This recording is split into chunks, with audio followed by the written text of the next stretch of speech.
Ce programme vous est présenté par la région Grand Est. 24 heures en Alsace vous est présenté par le Crédit Mutuel. Une banque qui appartient à ses clients, ça change tout.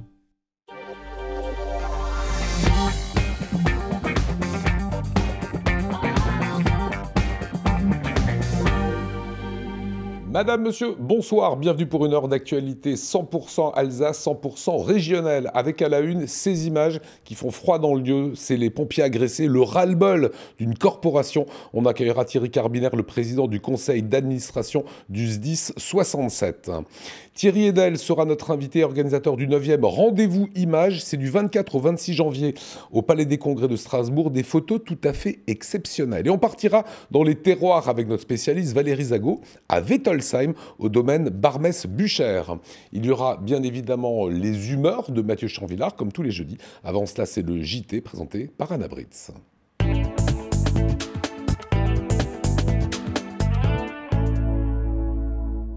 Bonsoir à tous et à la une de l'actualité ce soir. Les avocats du barreau de Strasbourg, toujours en grève contre la réforme des retraites. En basket, la SIG échoue à nouveau contre les Sardes de Sassari, 88-83. Et puis à l'occasion de la Fashion Week à Paris, zoom sur Adeline Ziliox, créatrice d'origine alsacienne, qui présentait sa nouvelle collection. 164 barreaux en France sont en grève et cela depuis 3 semaines. Une mobilisation historique pour les avocats. Leur combat, la réforme du régime des retraites qui mettrait selon eux l'ensemble de la profession en péril. Ce matin, les Strasbourgeois organisaient une action à vélo, l'Avocatour. Plus d'informations avec Camille Roland et Cécile Motz. Avec votre Avocatour, selon votre circuit, vous avez terminé. Voilà. Nous sommes prêts et déterminés. Eh ben, parfait, merci, bonne route. Ce matin, le bâtonnier de Strasbourg a confié aux avocats de la ville une lettre ouverte à distribuer dans les permanences des candidats aux municipales. Le but, se faire entendre dans leur lutte contre la réforme des retraites. C'est pas un régime spécial, c'est un régime autonome. Et notre caisse qui s'autofinance, qui est égalitaire puisque nous avons une pension de base qui est la même pour tous et qui est déjà solidaire puisque nous contribuons à hauteur de près de 100 millions d'euros chaque année aux autres régimes déficitaires. On ne comprend pas pourquoi elle devrait cesser de fonctionner, alors qu'elle fonctionne très bien. Avec l'intégration au régime universel, les avocats verraient leur pension baisser d'1 tiers, alors que les cotisations se multiplieraient par 2. De quoi menacer l'existence de la moitié des cabinets, selon les avocats. Selon le projet de réforme, pour des revenus inférieurs à 40 000 euros bruts par an, ce qui est le cas de la moitié de la profession, eh bien, il y a un doublement des cotisations qui est prévu. Avec ce niveau de revenus, eh bien, ce sont les jeunes, surtout, qui en premier lieu vont être impactés. Et justement, on se demande, avec l'impact de cette réforme, de ce qu'il promet, quel est effectivement le but et surtout quelle place le gouvernement veut bien nous donner. Les 500 avocats du barreau de Strasbourg sont tous en grève depuis début janvier et la majorité des cabinets sont fermés.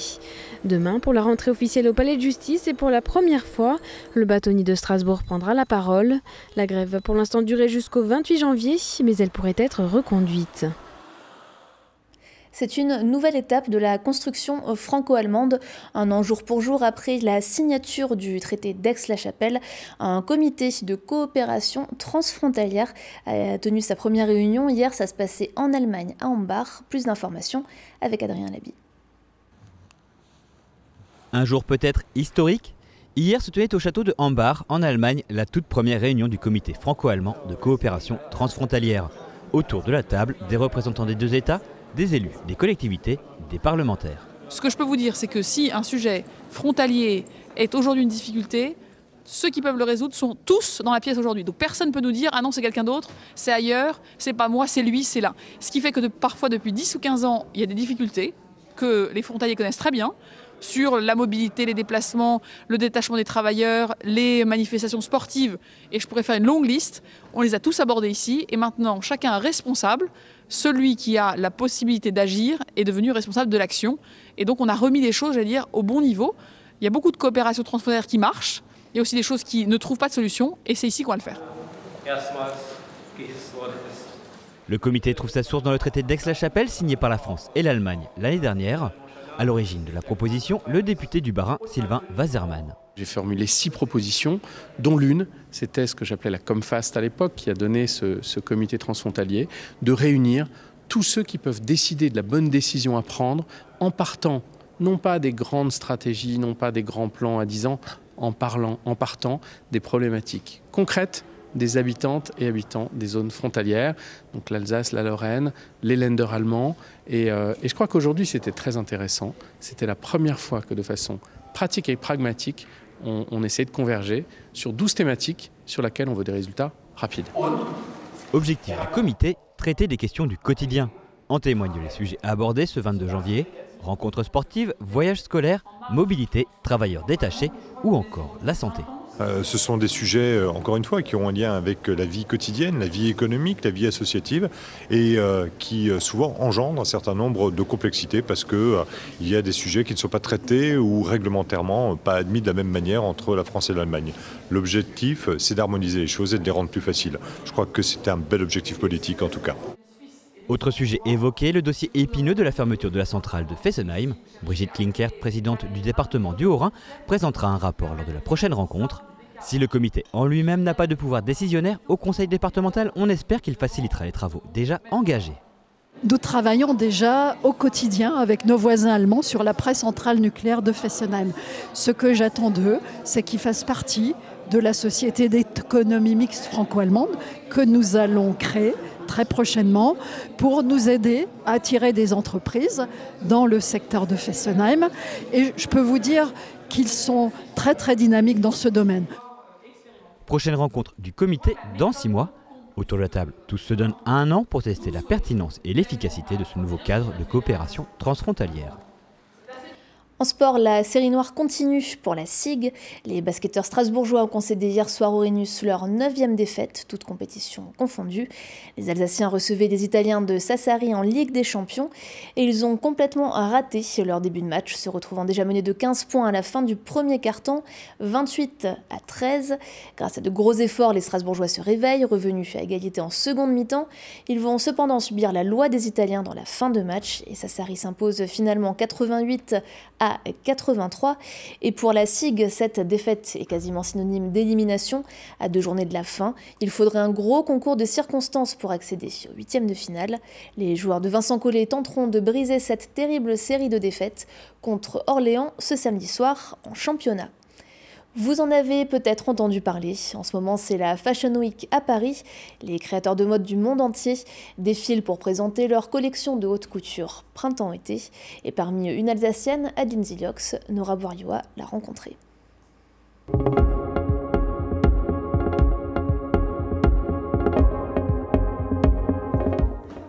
L'heure est au dernier réglage et place à l'habillage des mannequins. Aux manettes de ce défilé, Adeline Ziliox, créatrice de mode alsacienne. C'est sa 3e participation à la Fashion Week de Paris. 21 pièces avec pour point de départ une source. Le mélange des tissus reflète ici la rencontre des éléments de la nature, comme l'eau et la terre, avec des broderies pour paysages. La source est multiple en chacun de nous. Ça peut être une source d'inspiration, ça peut être une source d'énergie, la source l'eau tout simplement aussi. Donc je suis vraiment partie de ce thème-là et c'est pour ça qu'on retrouve beaucoup le travail du vide et des pleins dans mes créations et beaucoup de transparence également. La Fashion Week permet à Adeline Ziliox d'exposer son travail et d'agrandir sa visibilité auprès de potentiels clients, influenceurs, presse nationale comme internationale. Et les 560 invités semblent conquis. Pour être honnête, après 1 semaine de Fashion Week, la fatigue se fait sentir et justement c'est bien de voir quelque chose où il y a un jeu de couleurs, c'était très dans le direct avec la musique, du live et même dans les formes des robes, ça a éveillé quoi. Ce défilé d'Adeline était vraiment magnifique. J'ai beaucoup aimé les couleurs, le côté créatif. Donc voilà, c'était vraiment magnifique. C'était assez moderne par rapport à ce que j'ai vu aujourd'hui dans la journée. J'ai bien aimé la robe finale avec les épaulettes et tout. Pour l'instant, ces collections sont disponibles uniquement à Paris, mais elle travaille avec un agent pour le développement à l'international. Son travail en série très limitée ou pièce unique confirme en tout cas son positionnement haut de gamme sur le marché des créateurs de mode. À Strasbourg, maintenant, la deuxième phase de travaux du Palais des Fêtes s'achève actuellement. Après le centre chorégraphique et la brasserie, c'est la grande salle qui a eu droit à sa rénovation et sa mise en sécurité. Fanny Kunz est allée visiter le chantier.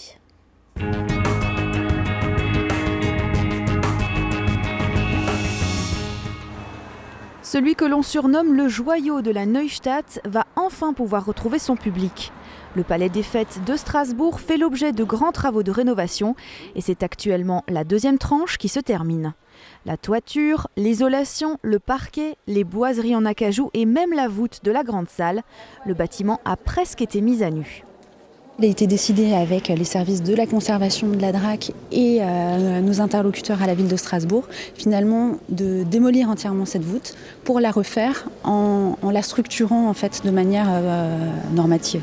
Après, il y aura un gros travail qui sera fait en troisième tranche de travaux qui traitera l'acoustique interne de la salle. Donc là, ce sera beaucoup plus une contrainte acoustique que technique. Avec ses 850 mètres carrés, cette salle est la plus grande à fond plat de Strasbourg. Et pour lui faire retrouver sa première jeunesse, il a fallu assurer la sécurité et la stabilité de l'ensemble du bâtiment, tout en conservant son style architectural de 1930, le Jugendstil. Retrouver ce style d'origine me paraissait important. Maintenant, il fallait aussi mettre le bâtiment aux normes, le rendre accessible aux personnes à mobilité réduite, consolider la voûte. On arrive au terme de la deuxième tranche des travaux. Il y en aura, comme je l'ai dit, une troisième et on aura ensuite un outil pour les chorales, pour la danse, pour la musique. La grande salle devrait être prête d'ici un mois, de quoi accueillir au rez-de-chaussée les bureaux de vote des prochaines élections municipales, les 15 et 22 mars. Et pour terminer ce journal, place à l'image du jour, Oliviane. Ça va sans doute faire jaser, mais Food Cherry, enseigne de livraison de repas à domicile, a trouvé un bon moyen de faire parler d'elle. Elle proposera notamment à Strasbourg des menus censurés. Tous les plats de ce menu contiennent du cannabidiol ou CBD, traduisez la molécule non psychotrope du chanvre ou du cannabis. Le communiqué précise tout de même que le CBD a des effets bénéfiques sur le stress, le sommeil, la récupération et la détente musculaire. Linguini al pesto calmo, salade no stress ou granola relax seront proposés du 29 au 31 janvier prochain. Un coup de pub qui sera sans doute clivant. On n'arrête pas le progrès. Vous avez testé déjà ? Pas encore. Pas encore. Merci Anna pour les infos. Place au plateau du soir. Mathieu Chanvillard, notre invité Thierry Carbinaire, président du conseil d'administration du SDIS 67, et Thierry Edel, organisateur du 9e rendez-vous images. On va parler donc de nos pompiers qui ont été agressés il n'y a pas très longtemps. On va parler de photos juste après la météo. Votre programme avec CroisiEurope. CroisiEurope, croisière sur les fleuves et mers du monde à bord de bateaux à taille humaine.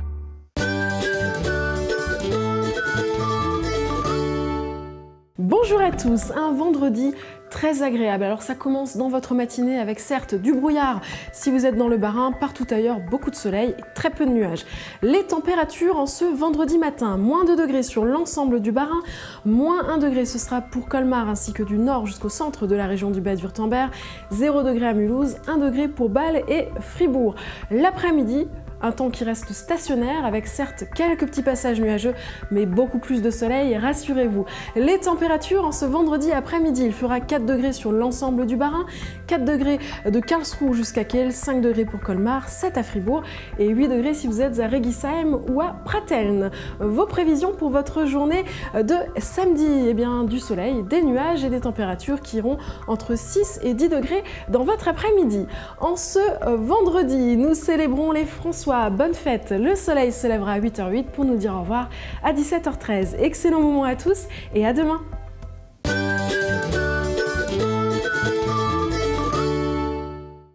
Votre programme avec CroisiEurope. CroisiEurope, croisière sur les fleuves et mers du monde à bord de bateaux à taille humaine. Et l'invité de la rédaction, Thierry Carbinaire, président du conseil d'administration du SDIS 67. Comment allez-vous? Bonsoir, très bien. Nous sortons des vœux et des conseils d'administration, tout va bien. Et des périodes surtout difficiles. Je vous invite à regarder ces images de suite. Ces 800 pompiers qui en ont marre d'être agressés, caillassés après le nouvel an, des agressions diverses, coups de poing, un ras-le-bol maintenant qui est assumé. Comment vous vivez ça, vous qui êtes auprès des sapeurs-pompiers professionnels et bénévoles? Les sapeurs-pompiers sont les gens spécialistes du secours. Comment peut-on agresser des gens du secours quand ils viennent secourir? Alors évidemment, sans doute des problèmes de société, des problèmes dans une certaine jeunesse. Donc il y aura des réponses à donner, à apporter à cette jeunesse dans les quartiers. Mais en tout état de cause, une situation de guet-apens, de barrières enflammées montées et de véritables guérillas urbaines sont complètement insupportables. Voilà, pour des gens qui vont évidemment sauver parfois les mamans des agresseurs. Et c'est pas que dans les quartiers, c'est aussi à la campagne. On va écouter les réactions des sapeurs-pompiers. Regardez.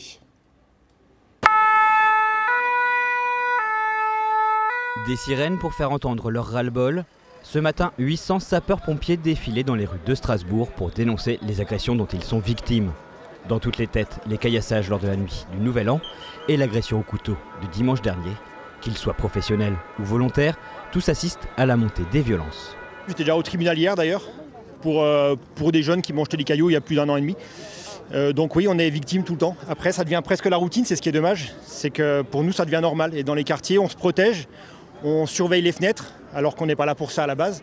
Donc malheureusement, ça devient normal. Il ne faut plus que ça soit la normalité, que les gens soient vraiment au courant de ce qui se passe.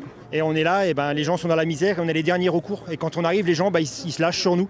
Et c'est les agressions, c'est les insultes, c'est les agressions, c'est des coups de poing, des coups de pied, des gens qui ont bu, des gens qui ont des problèmes psychologiques aussi.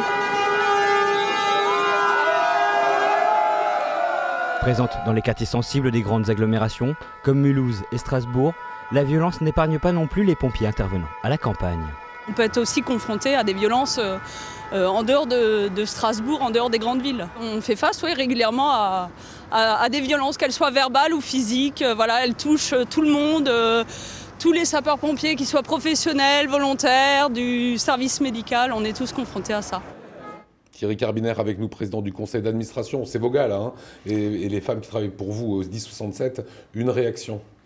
Tout à fait. Alors, clairement, lors de la manifestation, il y a eu des expressions de ce ras-le-bol, mais que nous avions déjà anticipé. Nous sommes la direction, le bureau, moi-même en tant que président, j'ai passé la nuit de la Sainte-Sylvestre avec les sapeurs-pompiers. J'ai vu les équipages rentrer des territoires, notamment du quartier de Cronenbourg, et donc j'ai pu voir à la fois l'état affecté de nos agents, de nos pompiers, véritablement à la fois choqués par les agressions, mais aussi ayant une peur de la suite. Parce qu'en même temps qu'il y a les agressions, en même temps il y a des smartphones, il y a des images, il peut y avoir derrière des espèces de représailles. Donc en tout cela, véritablement, nous avons besoin que les forces de sécurité publique interviennent. La police. Si on va dans les territoires progressivement, ce n'est pas encore trop le cas, les villes moyennes ne sont pas encore véritablement touchées. C'est essentiellement l'Eurométropole. Cette année, dans les années, nous avions connu... On a entendu quelqu'un qui disait c'est à la campagne aussi. Hein. Oui, c'est moins. C'est une nouveauté, c'est qu'on entendait ça sur Paris il y a 25 ans. Il y a 10 ans, en télé, en radio, avec mon camarade, on parlait déjà de ces choses-là. C'est quoi la clé, en fait? C'est bien beau de dire la police, mais la police ne pourra pas se déplacer tout le temps avec les pompiers. Et il faut les protéger, les gars. La clé, c'est que nous avons déjà, tout au long de l'année, des incivilités, surtout dans leur métropole. Les villes moyennes, c'est un peu moins. Ça commence à venir. C'est là qu'il y a une crainte vers les volontaires. Et nous allons devoir faire des formations, parce que si tant est que des professionnels sont déjà aujourd'hui aguerris, c'est sûr que les volontaires dans les territoires, c'est un peu moins le cas. Clairement, c'est effectivement avec les binômes de police en ville que ça va se passer. Nous avons déjà expérimenté, cette fois-ci, des équipages où il y avait un commissaire de police et un officier de sapeurs-pompiers. Qui pouvaient alors prendre des décisions sur place. Okay. Ça améliore déjà les choses. Ces formations permettront encore d'affiner et nous font toujours un retour d'expérience un débriefing après chaque action. Ouais. On a du mal aujourd'hui à recruter des pompiers du coup, ou c'est un métier qui reste malgré tout quand même attractif? Alors, il y a une fascination claire. Autrefois, on en faisait sa vie. Aujourd'hui, les sapeurs-pompiers sont professionnels, ont une vocation, elles peuvent être familiales ou autres. D'ailleurs, nous faisons des propositions, des des appels à ce qu'on rentre dans cette carrière qui est quand même l'acte le plus noble, celui de secourir. Pour les volontaires, clairement, ce qui a changé dans la société, c'est un turnover. Avant, on était pompier toute sa vie. Maintenant, globalement, moyenne nationale, à peu près 11 ans, on change. On vient en tant que jeune, après on fait sa famille, on fait sa vie, et puis on quitte au bout du délai. Voilà, la donnée a changé. Voilà, on rappellera jamais assez combien on a le plus grand respect voilà, pour ces gens-là, et c'est très sincère. Des choses maintenant, après le négatif, on va parler un peu de positif. Vous lancez un logiciel d'appel sur plusieurs numéros. Expliquez-nous rapidement. Voilà. Alors, le ministère de l'Intérieur, de façon à ce que dans tous les départements, il y ait la même capacité, demande à ce qu'on soit réalisateur et investisseur.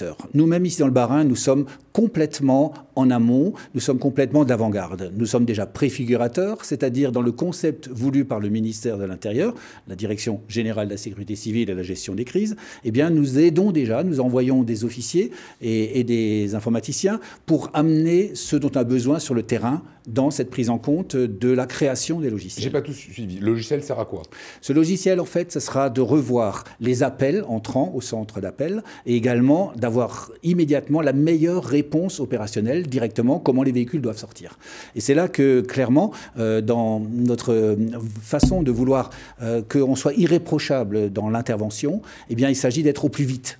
Aujourd'hui, ce sont des radios, donc c'est Antares qui nous permet d'avoir clairement, au moment d'une alerte, un véhicule de chez nous qui sort. Nous avons d'ailleurs le plus d'ambulances, beaucoup plus que le SAMU. Les ambulances majeures sont celles des pompiers. Et le logiciel va mieux flécher? Il va apporter une nouvelle façon de le gérer, notamment autour du numérique, c'est-à-dire beaucoup de prise en compte de l'image. Si on a directement une image sur le site de l'accident, par exemple, on peut plus rapidement envoyer la meilleure force. En plus, si nous sommes dans des logiciels évolutifs et qui vont également plus vers les SAMU, eh bien, nous avons une meilleure prise en compte immédiate. Thierry Kerbiner, ça sera pour quand?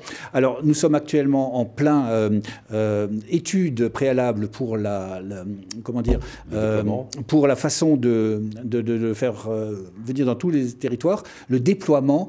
Nous serons les premiers. Nous sommes à Paris si engagés que nous avons pour le moment ce retour, c'est que nous serons les premiers déployés et donc nous sommes à la fois constructeurs, mais nous sommes aussi ceux qui seront des expérimentateurs de premier degré de ce nouveau logiciel qui après concernera toute la France.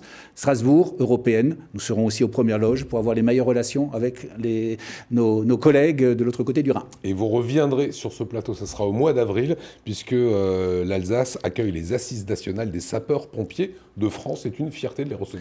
Voilà, c'est en fait une politique que nous voulons également dans la réponse opérationnelle, c'est que nous pensons, et j'ai une politique que je mène depuis maintenant 4 ans, d'avoir un numéro unique, c'est-à-dire plutôt une plateforme d'appel unique qui peut rassembler le numéro.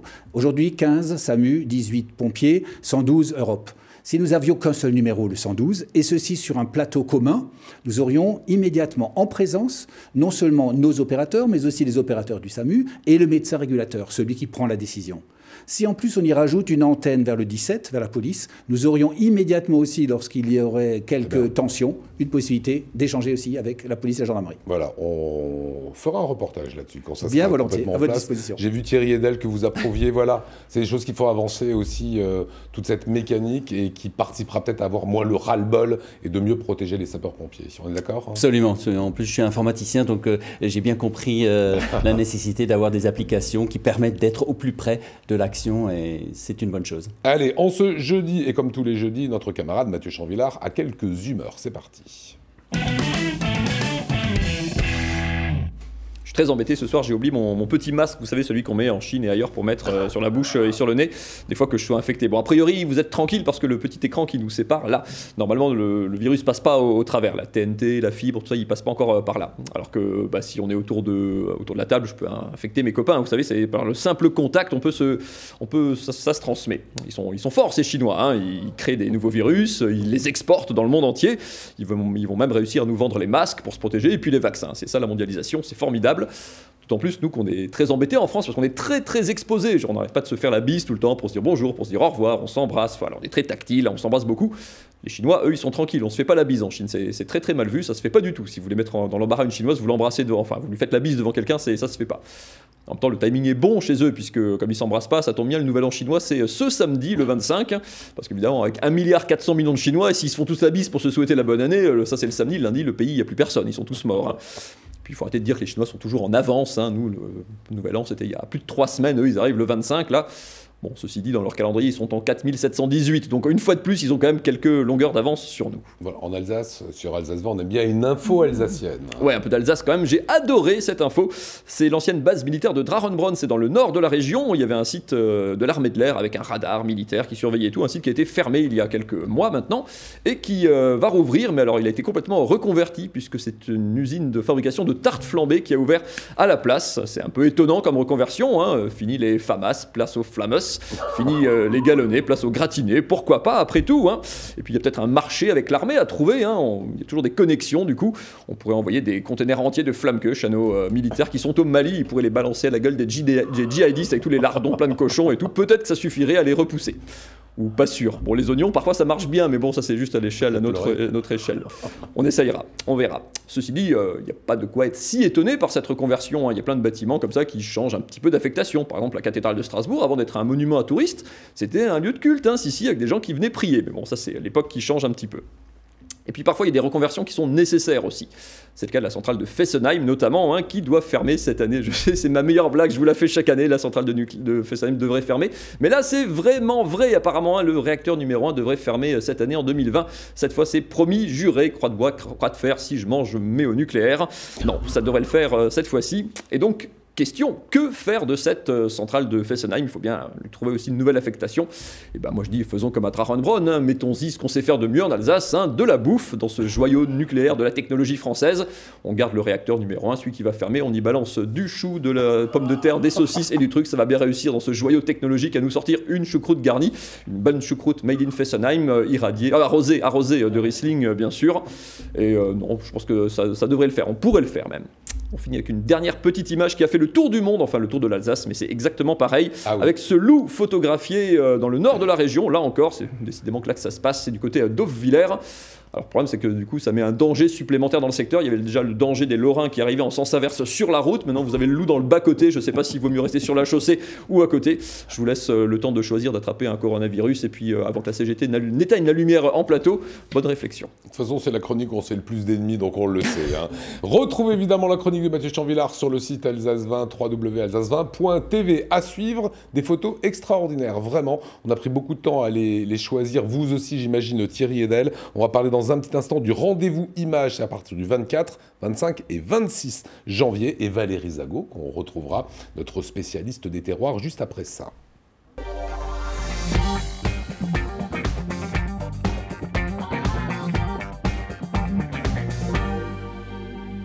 Deuxième invité dans l'actualité, Thierry Edel. Comment allez-vous ? Parfaitement bien, merci Lionel. C'est la 9e édition, le 9e rendez-vous image. Ça va se passer, vous voyez cette très belle affiche, au salon du 24 au 26, au PMC à Strasbourg. Première question un petit peu bateau, mais ça s'adresse à qui? Vraiment à des passionnés de l'image, à tout le monde? Ça s'adresse à tout le monde, mais aussi aux passionnés de l'image, parce qu'en fait, la ligne directrice de ce salon photo, c'est de proposer aux photographes un lieu d'exposition d'exception, le Palais des Congrès, de présenter aux visiteurs des séries photographiques d'un très haut niveau et de rassembler de nombreux partenaires autour d'un acte culturel fort. Voilà, parce qu'il y a en plus des ateliers, on va y revenir, des stages, on peut même apprendre comment bien filmer avec son iPhone. Bande annonce.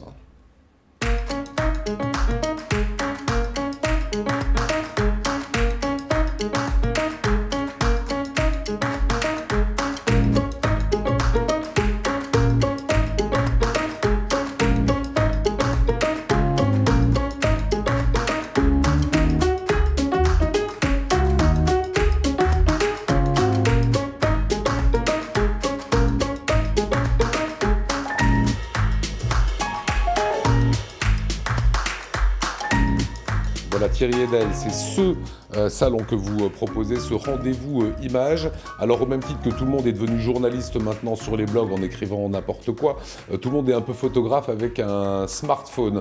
Est-ce que ce salon ne rend pas hommage finalement aux gens qui ont un vrai talent ?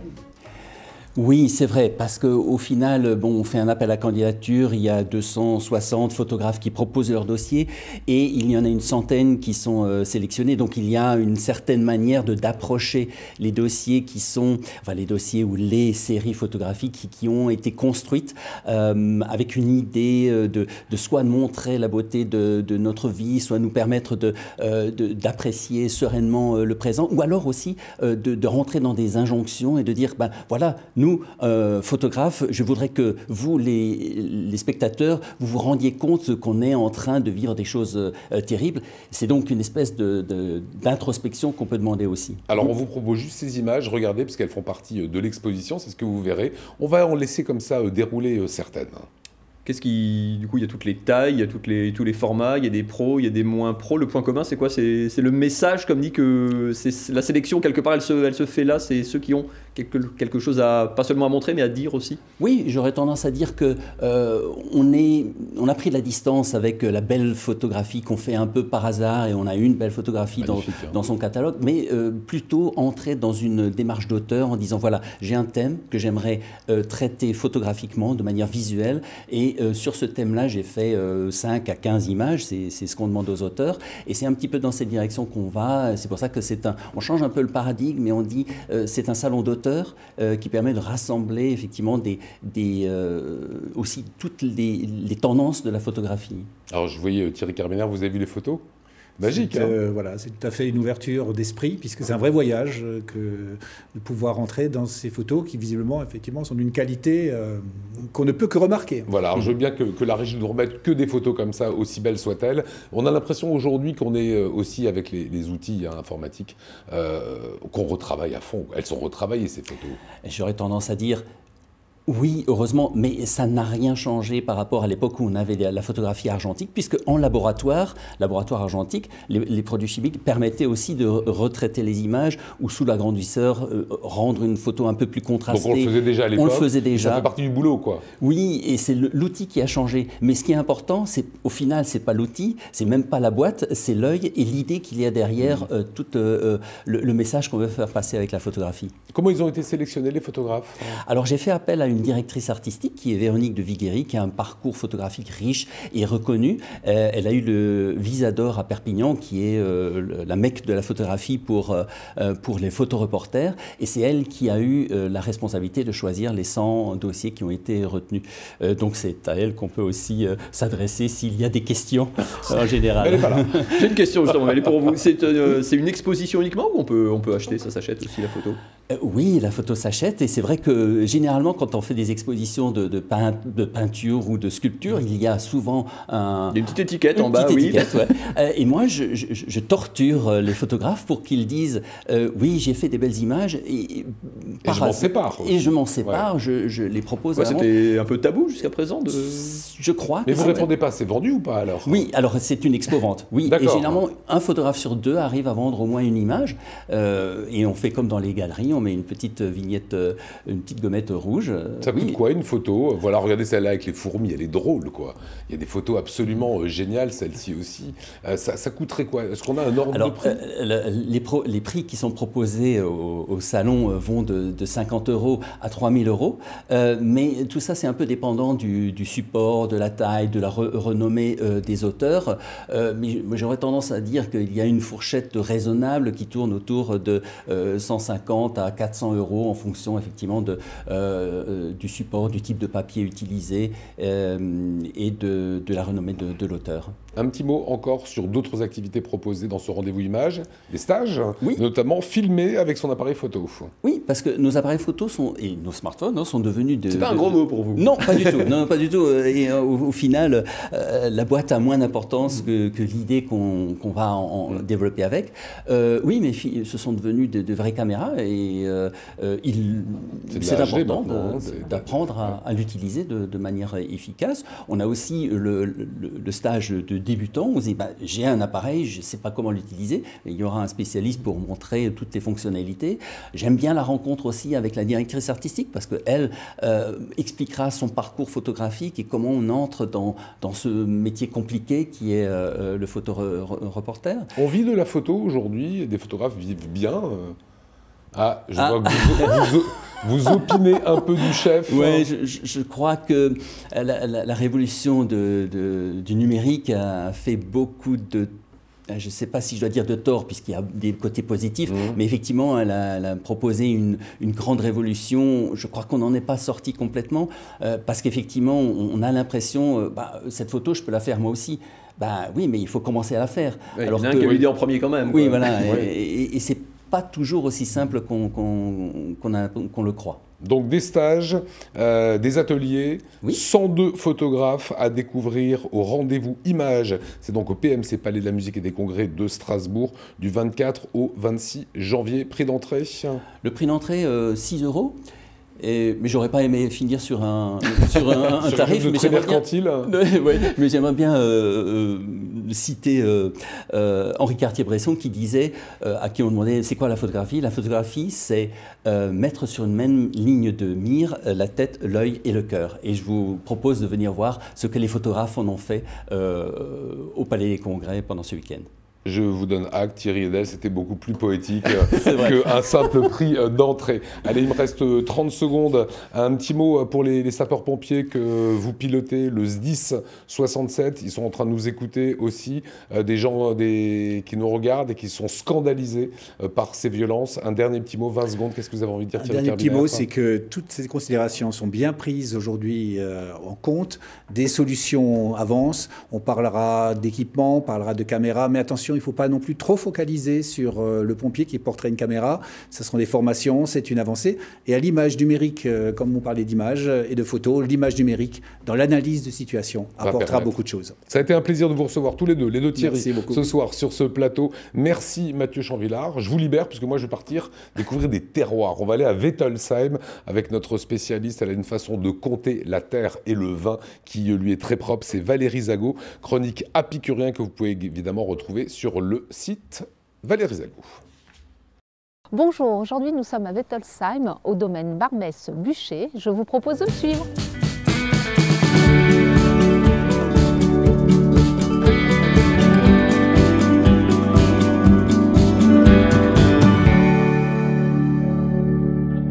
Bonjour Maxime. Bonjour Valérie. Merci de nous accueillir chez vous, au domaine Barbès-Bûcher. Vous avez la particularité au domaine, c'est d'avoir un clos qui s'appelle le clos Sand. Effectivement. Il fait très beau aujourd'hui, je souhaiterais qu'on en parle dans les vignes. Je vous suis? Hop là, allons-y.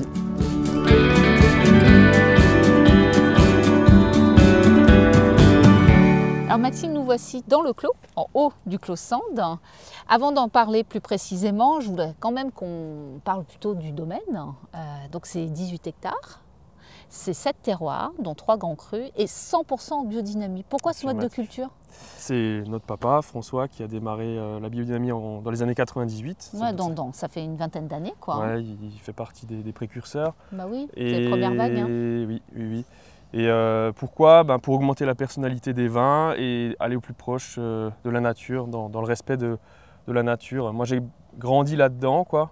Ça vous parlait déjà tout petit, entre guillemets. Tout à fait. Et petit, avec mon cousin, on faisait des petits biotopes d'insectes et de bestioles. C'est une évidence pour vous de continuer comme ça. Naturellement, j'ai continué cela et c'est vraiment super intéressant, quoi. En plus, votre papa, c'était un passionné. Ouais, un gars vraiment dynamique qui en voulait. Ouais. Il est à l'origine de ce clos, hein, justement. Tout à fait. Mes parents, papa est tombé amoureux de ce microclimat frais et forestier avec toute cette biodiversité. Oui, parce qu'on est entouré de bois, hein, on ne le voit pas forcément. Et pour lui, il a vu tout de suite le Riesling. Bon, Riesling, cépage frais par nature, microclimat frais du clos Sand. Et donc, il voulait faire des vins transcendants, très sur la salinité, à particularité unique, quoi. Vous aimez bien le symboliser également? Ouais, je dis souvent que c'est un vin en losange, comme ça, quoi. Il a un peu d'épaule, mais ça reste un vin élancé, droit, une colonne vertébrale très saline, ouais. Et c'est un clos de 42 arts. Alors ce qu'on n'a pas précisé aussi, c'est que votre papa, il a totalement défriché et replanté. Enfin, c'était un travail quand même important. Oui. Donc c'est une parcelle qui provient du cousin, du cousin de mamie. Et c'était de la terrasse avant. Et pour pouvoir travailler dans de meilleures conditions, il a complètement refait le lieu, quoi. Donc, bon, on peut lui dire ça fait merci. une vingtaine d'années. Ouais. Hein. Là, on va avoir justement l'occasion de le goûter, ce vin, lors du pique-nique, et j'ai vraiment hâte.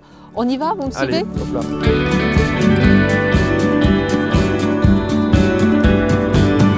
Là, vous venez de nous servir du Clos Sand 2014. Dans le Clos Sand. Et dans le Clos Sand. Donc, du coup, le Une millésime première pour moi, je crois. Une première, pique-nique dans le Clos Sand en buvant du Clos Sand, je trouve ça génial. Hein. C'est clair. 2014, il était comment ce millésime? Très chouette sur les blancs, enfin globalement c'est un joli millésime. Hein. C'était un peu plus délicat pour les rouges, mais ça donnait des vins avec des acidités mûres, de belles droitures, de la franchise, de la finesse, enfin comme on aime, quoi. Surtout sur les Riesling. Bon, le nez est très expressif, hein. Il y a gorgé de fruits également, sur des agrumes. Ça sent la fraîcheur, ouais. Agrumes, effectivement ananas. Il est peut-être encore un peu fermé, mais c'est un grand vin de temps, donc voilà, pas de donc souci. il faut lui laisser du temps, puis on vient de l'ouvrir, hein, forcément. Bon, j'ai hâte de le passer en bouche. À votre santé, Maxime. Gesundheit.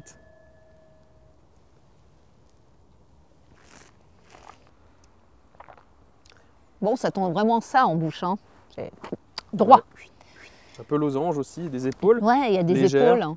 Pas trop musclé, hein. Ah C'est non, vraiment pas du un tout. sumo, hein, mais il a, ouais, je dirais marathonien, quoi. Élancé. Et du muscle. Et du muscle quand même, ouais. Et ça tient longtemps en bouche, quoi. Ouais, Endurant. Endurant. On le sert avec quoi en 3 mots? Je dirais cuisine vapeur, produits de la mer. Ça peut être des salades aussi fraîches, des légumes frais, ouais. Des plats frais. Non, on s'attend vraiment à ce type de vin.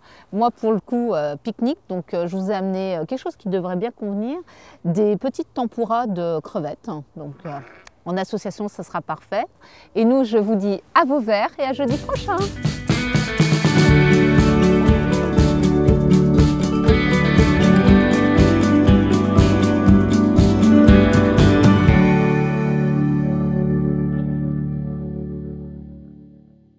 Et place à présent au rendez-vous du logement et de l'habitat. Vous vous souvenez peut-être, à une certaine époque, des albums Panini où on collait des vignettes de footballeurs. Eh bien, c'est à peu près le même concept avec le street album de la Méno. À peine sorti de chez l'imprimeur, il a été distribué aux habitants du quartier de la Méno. Charge à eux maintenant de trouver des petites vignettes et de les coller. C'est ce que nous explique Fanny Kunz. Moi, je vous dis à demain, 19h. Salut.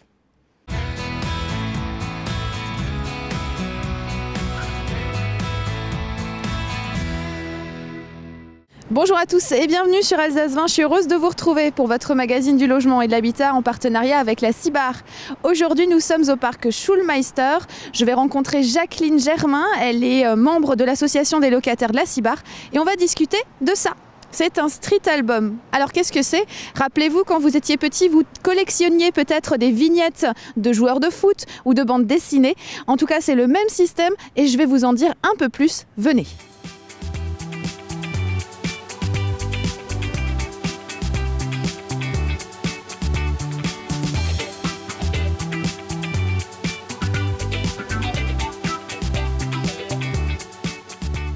Jacqueline Germain, bonjour. Bonjour. Donc je rappelle, vous êtes secrétaire en fait de l'association des locataires de la CIBAR, c'est ça? C'est ça. Et donc l'association de locataires, et donc vous, avez participé à la création de ce street album, donc depuis 1 an à peu près. Oui. Comment est-ce que ça a commencé? C'était quoi un petit peu les étapes? Qui vous a appelé pour pouvoir participer? Donc Lucille Rimbert nous a contacté l'association. Elle a eu nos coordonnées par Nasser Amastoun de Eurométropole.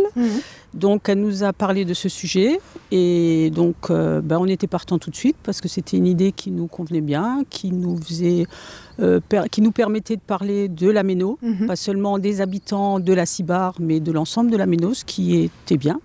Et donc on a eu beaucoup de plaisir à participer à ce projet. Donc ça vous tenait à cœur en fait de participer et de partager un peu ces souvenirs aussi du quartier de la Méno, de votre enfance, c'est ça? Oui, c'est ça, tout à fait. Et donc on a contacté d'autres personnes qui sont effectivement habitantes de la Méno depuis très longtemps et qui ont eu aussi été partants tout de suite avec de vieilles photos. Donc chacun a fouillé un petit peu dans ses archives pour retrouver des photos. Et donc ça a permis de donner notre petite aumône à ce projet, comme dit, qui est vraiment une très très belle idée. Donc si on reprend un peu la trame, nous on s'est vus il y a à peu près 1 an. quand vous étiez au M-Café pour rencontrer donc Lucille Rimbert de l'association Lui au Carré. Elle est venue et elle a collecté en fait pas mal de souvenirs, de ressentis, de sentiments, de sensations de ce que vous avez connu du quartier de la Méno. Et donc qu'est-ce qu'elle a fait en fait avec toutes ces informations? Elle les a récoltées, qu'est-ce qu'elle en a fait après? Alors donc on lui a confié donc beaucoup de photos qu'elle nous a restituées par la suite. Elle a fait un choix avec son équipe. Et donc elle a, comme elle disait, noté nos perles, donc nos souvenirs, des choses qui effectivement apportaient un petit plus, je pense. Et donc elle a restitué tout ça dans cet album qui est magnifique, que tout le monde a beaucoup apprécié et d'une qualité, d'une belle qualité. Donc ce sont en fait on répertorie un peu les lieux emblématiques du quartier de la Méno, en fait. C'est un peu ça. C'est ça. Quels étaient pour vous un petit peu ces lieux emblématiques, les choses qui vraiment vous tenaient à cœur de votre enfance, ou même de plus tard? Disons, moi, c'est ce parc. C'est le centre de la Méno, la place de l'Île-de-France, puisque moi j'ai connu une époque où on y faisait il y avait la fête foraine qui s'installait pour le 14 juillet. Et donc, qui s'est transformé. Moi, j'ai encore connu l'ancienne petite chapelle avant la grande paroisse Saint-Vincent-de-Paul. Il y avait une petite chapelle. Et donc, j'ai connu le collège Les Émarnésias, qui était une école primaire à l'époque. Et puis voilà, donc la transformation s'est faite au fur et à mesure. Et bon, il y a des choses que, maintenant que tout a été reconstruit, des choses qu'on aurait presque oubliées. Heureusement qu'on a les photos. Donc maintenant, le street album est sorti. Jeudi dernier, l'association Lui au Carré était au marché de la place de la Méno, de la place de l'Île-de-France, pour faire cette distribution. Nous, on y était. On vous propose de regarder le reportage. Album en main, Emmanuel part à la chasse aux vignettes autocollantes à la Méno. Mais ici, pas de joueurs de foot ou de personnages de bande dessinée. Cet album, élaboré par la compagnie Lu au Carré, répertorie des lieux emblématiques du quartier strasbourgeois. Je suis super content du résultat. Je ne m'attendais pas à ça. Je pensais que ça allait être un peu plus petit. En fait, non, ça m'a l'air d'être assez complet. Donc, j'ai pas eu le temps de regarder en détail. Et puis, j'ai pas toutes les vignettes encore. On est dans un quartier qui a quand même vraiment son histoire et qui a sa place, une place importante dans la vie strasbourgeoise. Donc, un projet comme ça, je pouvais que l'encourager, étant donné que je suis habitant de la Méno depuis 33 ans maintenant. Les autocollants sont à chercher chez les commerçants partenaires de l'opération. Une fois les premiers récupérés, il ne reste plus qu'à trouver où les coller. Et l'album favorise déjà les rencontres dans le quartier. Malik, un jeune habitant, vient prêter main forte à Emmanuel. Il est beau pour moi et c'est un beau projet qui a bien été mis en place. C'est vraiment pour montrer le quartier de tous ses angles. C'est-à-dire pas que du côté négatif, c'est-à-dire c'est un quartier que... C'est des Caïras, tout ça, c'est aussi positif. On a des images de maintenant et du passé. C'est pour toutes les générations. Il y a beaucoup d'habitants que ça leur plaît. 1400 exemplaires ont déjà été édités et la distribution a commencé ce matin sur la place de l'Île-de-France.